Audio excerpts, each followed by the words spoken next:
চালানো হয়েছে 22 আগস্ট, এবং মেজর সিনহা হত্যাকাণ্ডের যে অগ্রগতি সেটি কোনোভাবেই সন্তোষজনক নয়। আমরা যা দেখছি, বিভিন্ন রকম ক্যামেরা ট্রায়াল দেখছি, নানা রকমের কথা শুনতে পাচ্ছি, বিভিন্ন মিডিয়ায় বিভিন্ন রকম বক্তব্য আসছে। মামলা পুলিশ যেভাবে সাজিয়েছে সেভাবেই এগিয়ে যাচ্ছে এমনকি মনে করেন বিশেষজ্ঞরা। তো আজকে আমার সঙ্গে আলোচনায় যোগ দিচ্ছেন বর্তমান সময়ের খুব সোশ্যাল মিডিয়ার খুব আলোচিত মুখ মেজর দেলোয়ার হোসেন। দেলোয়ার ভাই, আপনাকে স্বাগত জানাচ্ছি আজকের আলোচনায়। কেমন আছেন আপনি? ধন্যবাদ কনক ভাই। যারা শ্রোতা সবার উদ্দেশ্যে আসসালামু আলাইকুম। ভালো আছি। দেশের এই অবস্থায় তো আসলে ভালো থাকার উপায় নাই, তারপরও বলছি ভালো আছি। ধন্যবাদ আপনাকে অনুষ্ঠান অ্যারেঞ্জ করার জন্য। 22 আগস্ট 4 বছর পূর্ণ হয়েছে ব্রিগেডিয়ার জেনারেল আব্দুল্লাহিল আমান আজমিকে তুলে নিয়ে যাওয়ার। একটি দুঃখজনক ঘটনা। আপনি জানেন 2016 সালের 22 আগস্ট প্রায় 30-40 জন সাদা পোশাকের গোয়েন্দার পুলিশের পরিচয় দিয়ে আব্দুল্লাহিল আমান আজমিকে তার বাসা থেকে তুলে নিয়ে যায়। তো আপনি আপনার চাকরি জীবনে কি ওনাকে কাছে থেকে দেখেছেন কিনা, এবং এই যে তুলে নিয়ে যাওয়া একজন মানুষকে, জলজন্ত মানুষকে তুলে নিয়ে যাওয়া এবং 4 বছরে কোনো খোঁজ না পাওয়া, আপনি কিভাবে দেখেন, কি মনে করেন? আমি একটু শুরু থেকে একটা ঘটনা বলবো এখানে। প্রথম কথা হচ্ছে যে কোনোভাবেই গ্রহণযোগ্য নয়, ব্রিগেডিয়ার আজমি শুধু নয়, যে কোনো জনগণকে যে কাউকে তুলে নিয়ে যাওয়ার যে বাংলাদেশের কালচার, অপকালচার, যে ভয়ঙ্কর রকম কালচার শুরু হয়েছে, এটা কারোর ক্ষেত্রে কোনো ক্ষেত্রেই গ্রহণযোগ্য নয়। এটা বন্ধ হতেই হবে। সো এটা বলার পর আমি বলবো, আমি একটা ঘটনা দিয়ে শুরু করছি। আমি তখন বগুড়ায় জিওসির এডিসি, বড় উত্তরবঙ্গ এরিয়া কমান্ডারের এডিসি। তো হঠাৎ করে সকালবেলা আমি অফিসে যাব, তখনই একজন অত্যন্ত হ্যান্ডসাম, স্মার্ট, ইউনিফর্ম পরিহিত একজন অফিসার আমাকে ডাক দিলেন দূর থেকে, দেলোয়ার, তোমার কি ভাই 2 মিনিট সময় হবে? তা আমি ঘুরি যে, স্যার আপনার মতো অফিসারের সাথে দেখা হওয়া একটা সৌভাগ্যের ব্যাপার, আপনার সাথে দেখা হলো। তো আমি কেন বলছি, তারপর উনি পরবর্তীতে আমার জিওসির সাথে দেখা করতে চাইলেন, ওনার মনের কথা খুলে বলার জন্য, যে ওনার বাবার অবস্থানের কারণে এই সেনাবাহিনীতে উনি কি ধরনের প্রেশারের মধ্যে দিয়ে যাচ্ছেন। আমি সাথে সাথে জিওসির সাথে দেখা করার ব্যবস্থা করে দিলাম। উনি অনেকক্ষণ কথা বলে বেরিয়ে যাওয়ার সময় আমাকে 2 হাতে চেপে ধরে ধন্যবাদ দিয়ে চলে গেলেন। এর পরবর্তীতে উনি যখন বান্দরবনের ব্রিগেড কমান্ডার, ওনার সাথে আমার কথা হয়েছে। ওনার স্মৃতিশক্তি, মেধাশক্তি এত বেশি যে এত বছর পরে, বিডিআর হত্যার পরে, যখন আমি আরেকজন অফিসারের সাথে কথা বলতে খুঁজতে গিয়ে দেখলাম উনি ওখানে, জানতাম না যে উনি এখানে। উনি এত বছর আগে আমার গলা শুনে বললেন, তুমি কি এডিসি মেজর দেলোয়ার? আমি জিজ্ঞেস করলাম, আপনি কে স্যার? উনি পরিচয় দিলেন, আমি ব্রিগেডিয়ার আজমি। আমি আনন্দে রীতিমতো উচ্চস্বরে একটু চিৎকারই করে বসলাম, যেন টেলিফোনের মাঝখানেই যেন ওনাকে আমি কোলাকুলি করে বসি আর কি। সো ওনার মতো একটা অফিসার বাংলাদেশের স্বাধীনতার পরে, এরকম একটা কৃতিমান মেধাবী অফিসার বাংলাদেশ খুব কমই তৈরি হয়েছে, এবং ওনাকে দেখে আমরা অনেকেই অনুপ্রাণিত হয়েছি। ওনার বাবাকে, এটা কোনোদিন আমাদের কাছে কোনো বিষয় ছিল না। কর্নেল হাসিনকেও কিন্তু একই ভাগ্য বরণ করতে হয়েছে। কি জন্য? প্রত্যেকটা কাজ কিন্তু ভারতের ইশারায় হচ্ছে। ব্রিগেডিয়ার আজমিকে, আমার ধারণা মতে, this is my analysis, brigadier আজমিকে গুম করা হয়েছে আর কোনো কারণ নেই। যেহেতু ব্রিগেডিয়ার আজমি যখন জিওসির সঙ্গে দেখা করতে গেলেন, সেটা কোন ইয়ার বা কি জাতীয় সমস্যা হচ্ছিল সে সময়? উনি অলরেডি তো কনস্ট্যান্ট সমস্যার মধ্যে দিয়ে যাচ্ছিলেন। উনি যখনই ছিলেন, আপনি ওনার ভাইদের আলোচনাও শুনেছেন, উনি কিন্তু সবসময় সমস্যার মধ্যে ছিলেন। ওনার সব ভাই বোনের মাঝখানে কিন্তু উনি একমাত্র বাংলাদেশে ছিলেন। ওনার মা বাবার দেখাশোনা করেছেন, একসময় বাবার দেখাশোনা করেছেন, তার পরবর্তীতে মা বাবার দেখাশোনা, তার পরবর্তীতে মায়ের দেখাশোনা করেছেন, আর বাকি ভাইরা তো বিদেশে। তো উনি এইরকম একটা মনের মানুষ, এরকম একটা মেধাবী অফিসার, তাকে গুম করে নেওয়া হবে, এটা কোনোভাবেই কাম্য নয়। উনি গুম হওয়ার 2 দিন আগে ওনার সাথে আমার কথা হচ্ছিল। উনি বিভিন্ন বিষয়ে কথা বলছিল ওনার সাথে। ওনাকে আমি জিজ্ঞেস করলাম, স্যার আপনি কেমন আছেন? উনি বললেন, ভালো নেই দেলোয়ার, আমাকে যে কোনো সময় গুম করে ফেলা হতে পারে। ঠিক 2 দিন আগে। আমি বললাম, স্যার আপনি বাসায় থাকেন না, আপনি অন্য জায়গায় থাকেন। ভেরি আনফর্চুনেট, তার 2 দিন পরেই ওনাকে গুম করে নেওয়া হলো। এই যে ওনাকে গুম করা হলো, এর সাথে কিন্তু সকল মহল জড়িত। এর সাথে কিন্তু বর্তমান সরকারের ক্ষমতায় যারা আছে তারা জড়িত, এর সাথে ভারত জড়িত, এর সাথে ডিজিএফআই প্রধান থেকে আরম্ভ করে ডিজিএফআই যারা ছিল তারাই কিন্তু জড়িত। 2016 সালের 22 আগস্টে উনি যখন গুম হয়, ডিজিএফআই প্রধানকে কিন্তু একসময় এটার জবাব দিতে হবে, একসময় কিন্তু কাঠগড়ায় দাঁড়াতে হবে। বিচার কিন্তু দুনিয়ার বুকেও হবে, পরকালেও হবে, বাট দুনিয়ার বুকে বিচার হবে। আমি সবসময় বলি যে এই দিন না আরো দিন আছে, এই দিন নিয়ে যাবে সেই দিনের কাছে। ব্রিগেডিয়ার আজমির মতো একটা জলজ্জন্ত একটা ভালো মানুষকে গুম করে দেওয়া হলো। উনি কোথায়, ওনার পরিবার, ওনার মা 3টা বছর কাঁদতে কাঁদতে শেষ পর্যন্ত মারা গেলেন। ওনার মায়ের মৃত্যু সংবাদটা উনি পেয়েছেন কিনা, বা পাওয়ার পরে ওনার মনের কি অবস্থা ছিল, যে মায়ের সেবা করতে গিয়ে ওনার এই দেশেই থেকে গেলেন সকল রিস্ক নিয়ে, ওনার কি অবস্থা হলো বা এখন কি অবস্থায় আছে কেউ জানে না। আমি যেটা আগেও বলেছি, একটা সেনাবাহিনীর অফিসার কি করে অন্য সেনাবাহিনীর কমরেডদের, কলিগস, ব্রাদার্স ইন আর্মস কিভাবে ক্ষতি করে, এটা পৃথিবীর অন্য কোনো দেশে এটার নজির নাই। শুধুমাত্র এই মির্জাফরের রক্তের এই বাংলাদেশে ঘোষিত এবং মির্জাফর, এই যে এদের রক্তে চলে আসছে, কিছু কিছু মানুষের ভিতরে মির্জাফরের রক্ত চলে গেছে কোনোভাবে, যার ফলে এরাই শুধুমাত্র এদের পক্ষেই সম্ভব নিজের ব্রাদার অফিসারকে গুম করে দেওয়া, তুলে নিয়ে যাওয়া, জেলে ভরে দেওয়া। একইভাবে এই ব্রিগেডিয়ার আজমি স্যারকে, উনার সারা পরিবারকে যেভাবে ভুগতে হচ্ছে, উনার মেয়ে, উনার নাতি, ফুটফুটে নাতি হয়েছে, উনি দেখতে পাচ্ছে না।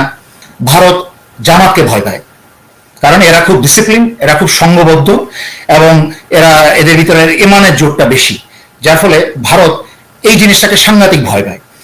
তো জামাতের সবাইকে বিভিন্ন অজুহাতে সরিয়ে দিল। সরিয়ে দেওয়ার পরে কিন্তু জামাতের ভবিষ্যৎ নেতৃত্ব কিন্তু একমাত্র অটোমেটিক্যালি ব্রিগেডিয়ার আজমির হাতে যাওয়ার সম্ভাবনা ছিল। আর ব্রিগেডিয়ার আজমির মতো একটা মেধাবী লোক যদি জামাতের নেতৃত্ব পায়, তাহলে জামাত কিন্তু আরো শক্তিশালী হয়ে যাবে। এই জন্যই কিন্তু ব্রিগেডিয়ার আজমিকে গুম করা ভারতের নির্দেশে। তো কর্নেল হাসিনকেও সে একই কারণ, উনি যখন ফিরে এসেছেন, কর্নেল হাসিন ফিরে এসেছেন, ওনাকে এখন দুইটা মাঝখানে পার্থক্য আছে। আজমি স্যারকে কিন্তু সহসায় ফিরিয়ে দেওয়ার সম্ভাবনা নাই। যদি সেনাবাহিনীর ভিতরে, আমি যে বারবার কথাটা বলছি, ব্রাদার্স ইন আর্মস এবং ব্রাদার্স কমরেডশিপ, এই জিনিসটা তাদের ভিতরে যদি অনুভূতিটা আসে এবং তারা যদি ফিরিয়ে দেয়, স্যার কোথায় আছে, কি অবস্থায় আছে, একমাত্র আল্লাহই ভালো জানেন, এবং তারপরে যারা এই পাপ কাজের সাথে জড়িত, অপরাধের সাথে, তারা জানেন। ওনাকে যদি ফিরিয়ে দেন তাহলে আমরা জানবো। বা ওনাকে যেহেতু ওই যে একটু আগে এক্সপ্লেন করলাম যে উনি ফিরে আসলে, ওনার মতো একটা মেধাবী লোক যদি ফিরে আসে, তখন যদি জামাতে লিডারশিপ নিয়ে নেয়, এই ভয়েই কিন্তু তারা কিন্তু ওনাকে গুম করে রেখেছেন। আজমি স্যারকে নিয়ে সবাই এই ভয়ে কথা বলে না, যদি জামাতের তকমা লাগিয়ে দেয়। এবং জামাতের তকমা লাগিয়ে কিন্তু অনেক সার্ভিং ভালো অফিসারের ক্ষতি করা হয়েছে।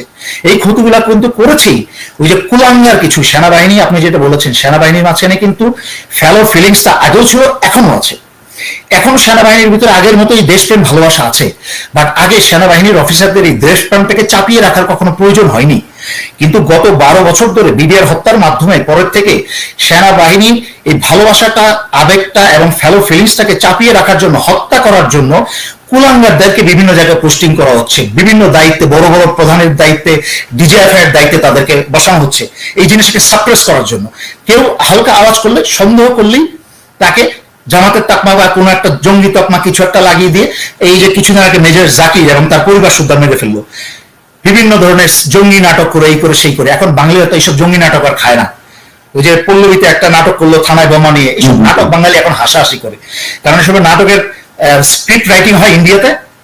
এই যে আপনার কি বলে এটাকে, হলিজন কি বলে হোটেলটার নাম, রেস্টুরেন্টের নাম হোলি আর্টিজানের স্ক্রিপ্টটা কিন্তু লেখা হয়েছে, প্রশিক্ষণ হয়েছে, অস্ত্র আসছে কিন্তু ভারত থেকে, আর নাটকটা ফিল্মিং করা হয়েছে আপনার ঢাকায়।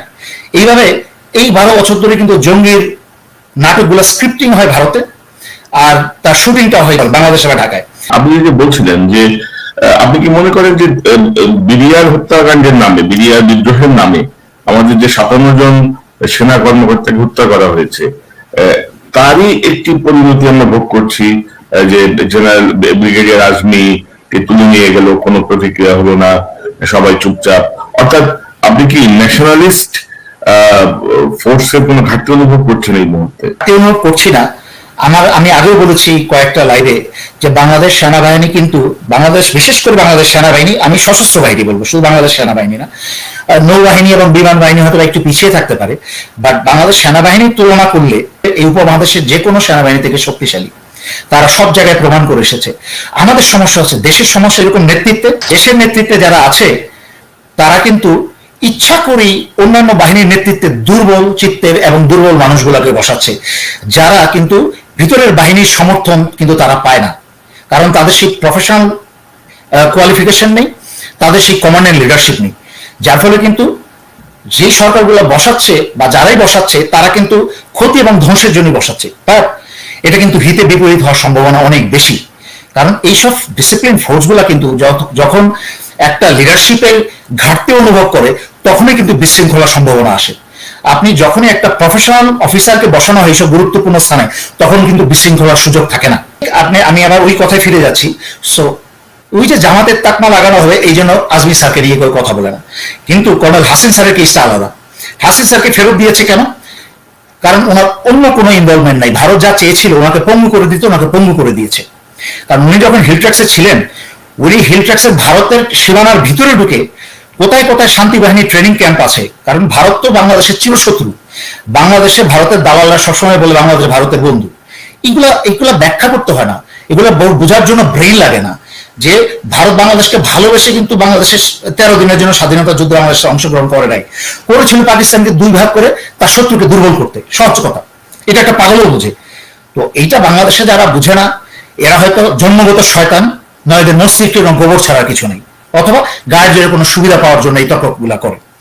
তো আমি ওখানে আসছি, হাসিন স্যার ভারতের ভিতরে ঢুকে ভারতের প্রশিক্ষণ কেন্দ্র যেখানে শান্তি বাহিনীকে প্রশিক্ষণ দেওয়া হতো, সেখানে ঢুকে সবগুলা ক্যাম্পের খোঁজ নিয়ে এসে পুরা ম্যাপ প্লট করে ফেলেছিল। এবং এর পরবর্তীতে আর্মি কিন্তু অপারেশন চালিয়ে অনেকগুলো ক্যাম্প এরকম ধ্বংস করে দিয়েছে। ভারত কিন্তু তখন থেকেই হাসিন স্যারকে টার্গেট করেছে।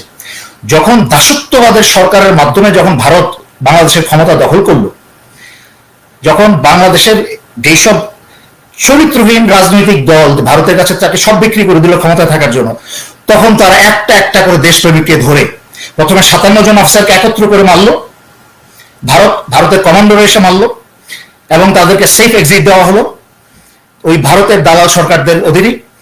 এবং জান মঈন তখন সব জেনেও একটা প্লাটুন পাঠিয়ে দিলে কিন্তু তখন গেট দিয়ে ঢুকে কিন্তু সোজা করে ফেলতো। 35 জনের একটা প্লাটুন পাঠালে সেদিনের বিডিআর কিন্তু এতগুলো অফিসার মারা যায় না, সেটা কিন্তু ইচ্ছায় করা হলো না। আপনি কেন বলছেন যে ভারতীয় কমান্ডাররা বিডিআর অপারেশন? আমরা এটা সবার কাছে জানা, আমাদের ফটো যেসব পাবলিশ হয়েছে এগুলো বিডিআর এর ড্রেস না, এবং যেভাবে তিলক লাগানো, মাথায় গামছা লাগানো, এগুলো বিডিআর এর ড্রেস না। সবকিছু পুরো পরিকল্পিত।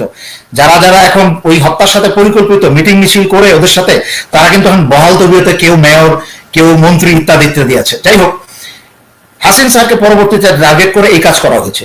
হাসিন স্যারকে আধা মারা করে 3-4 বছর জেল খাটিয়ে মেরে, ওনার ভাবি অসুস্থ, মেয়েটা অসুস্থ, এই অবস্থায় ওনাকে একটা অফিসার যখন মিথ্যা অপবাদে, দেশপ্রেমিককে, যেই বীরকে জেল খাটিয়েছে মিথ্যা অপবাদে, যেই দেশে বীরের সম্মান নাই সেই দেশে আর বীরের জন্ম হয় না। এই জন্য আমরা দেখছি বাংলাদেশে এখন সব ফরমালিন। আর এখন গত কিছুদিন ধরে যেটা আমার আশা চলে গিয়েছিল, বাংলাদেশের ইয়াং শিক্ষিত জনগণের দেশের প্রতি ভালোবাসা এবং আবেগ দেখে আমার আবার আশা জেগে উঠেছে যে ইনশাল্লাহ দেশ মুক্ত হবে, ভারত মুক্ত হবে, ভারতের দালাল মুক্ত হবে, এবং করেই ছাড়বো আমরা। এই প্রজন্ম খেপেছে, এই প্রজন্ম জেগেছে। তো হাসিন স্যার আর আজমি স্যারের মাঝখানে পার্থক্যটা হচ্ছে এইটা, দুইটাকে একসাথে মাপা যাবে না। একজন হচ্ছে বাংলাদেশের একটা পলিটিক্যাল নেতৃত্বের ভয় হিসাবে, আর একটা হচ্ছে একটা পূর্বের দেশপ্রেমিকের তার অবদান, সেই দেশপ্রেমিকের রিভেঞ্জ নেওয়ার জন্য তাকে ব্যক্তিগতভাবে ক্ষতি করা হয়েছে। এবং সবচেয়ে মজার ব্যাপার হচ্ছে, হাসিন স্যারকে যারা সেনাবাহিনীর ইউনিফর্ম পরা অবস্থায়, যে ভয়ঙ্কর অবস্থা, জনগণকে এটা জানতে হবে, এই দেশের জনগণ সেনাবাহিনীকে এখনো খুব ভালোবাসে। এই হাসিন স্যারকে ইউনিফর্ম পরা অবস্থায়, এই দেশের বীরকে ইউনিফর্ম পরা অবস্থায় ওনাকে চোখ বেঁধে নিয়ে যাওয়া হয়, এবং যারা যারা এর সাথে ইনভলভ চোখ বেঁধে নিয়ে টর্চার করে পরে একটা ক্যাঙ্গারু কোট করে ওনাকে জেলে পাঠানো হয়। হাসিন স্যার আমাকে নিজে ওদের নাম বলেছে, কারা কারা, নামগুলা কিন্তু সব লিখে রেখেছি আমি ডায়েরিতে। এক সময় দিন যখন আসবে, ওরা যেখানে থাকবে তুলে আনা হবে, শুধুমাত্র দেশের বিরুদ্ধে গাদ্দারি করার জন্য, বেইমানি করার জন্য, দেশদ্রোহিতার অপরাধে বিচারের জন্য। আর দেশদ্রোহিতার বিচার কি হয় তার জানাই আছে। আমাদের সশস্ত্র বাহিনীর যে ট্রেনিং, সেই ট্রেনিং এ কিন্তু আমাদের কাল্পনিক শত্রু হিসেবে কিন্তু ভারত এবং মিয়ানমারকে নিয়েই কিন্তু টোটাল যুদ্ধের প্রশিক্ষণটা হয়। জি, বেসিক্যালি আমাদের সশস্ত্র বাহিনীতে যারা আছেন তারা প্রশিক্ষণের কারণে হোক বা যে কোনো কারণেই হোক, ভারত এবং মিয়ানমারের বিরোধী, এটা হচ্ছে তাদের ট্রেনিং। জি।